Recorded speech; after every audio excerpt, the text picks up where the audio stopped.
నమస్కారం. ఒకరోజు డైరెక్టర్ మారుతి గారు నాకు ఫోన్ చేసి, సార్ మేము ఒక వెరీ ఇంట్రెస్టింగ్ పిక్చర్ ఒకటి ప్లాన్ చేస్తున్నాం, భలే ఉన్నాడే అని పేరు. సో పెట్టగానే భలే ఉంది అనుకున్నాను.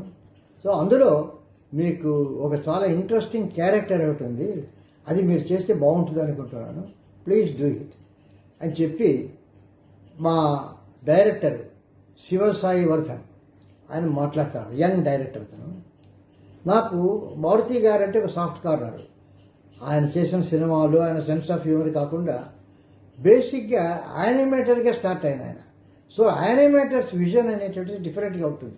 So I like him very much. So ఆయన చెప్పగానే శివసాయి ఆయన ఫోన్ చేశాడు.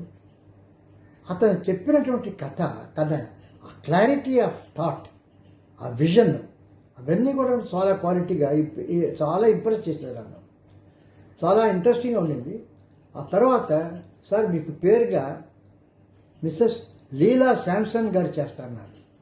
వెంటనే I was amazed. Leela Samson గారు అంటే గొప్ప డాన్సర్ ఆవిడే.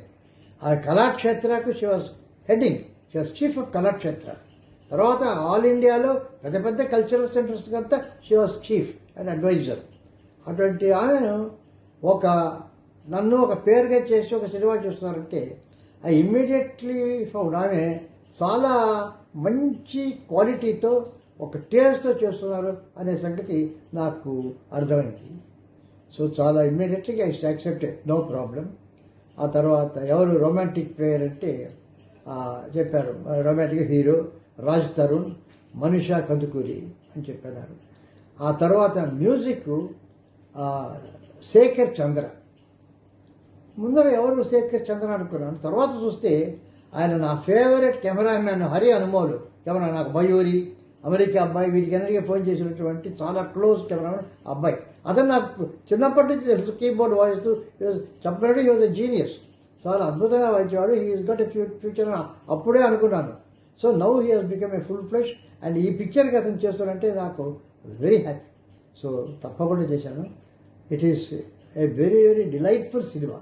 ఒక ఫ్రెష్ బ్రీజ్ ఉంటుంది మీకు, మీరు తప్పకుండా చూడండి. I'm sure you will all enjoy the film and I wish the film a great success. Thank you.